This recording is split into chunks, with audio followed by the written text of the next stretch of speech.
So how does Job Center come to know that you have not been living in your apartment, apart from the fact that your letters might bounce back when they send those letters to you? There are many indicators that tells them a lot. Okay, so the fact that they might use your Heiskosten Abrechnung, your Nebenkosten Abrechnung, your Kontoauszug to calculate your monthly financial benefits that you get from them.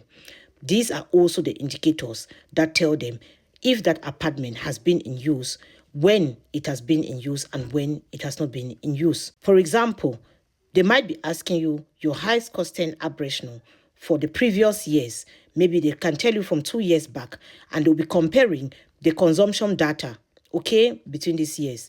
By the time they realize a big discrepancy, this discrepancy is going to be an indicator that is going to tell them whether you have been using that apartment, whether you have not been using that apartment.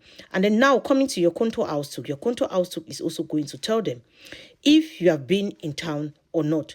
Because from your Kontoauszug, they're going to see where you have been withdrawing money.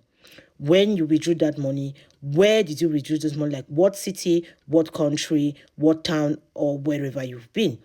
And also the period of time that this has been going on. That is why Job Center might be asking you for your Kontoauszug from 6 months back. They do this for a couple of these reasons.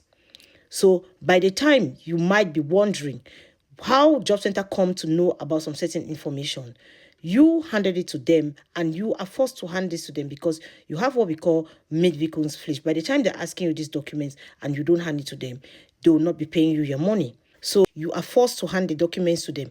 But also the documents tell them a lot about you. It tells them where your whereabouts. It tells them when you have been out and when you have been in your city or in the country. So by the time your water bill is just too low as compared to the previous year, or your heating is just too low as compared to the previous year, Job Center will know your whereabouts.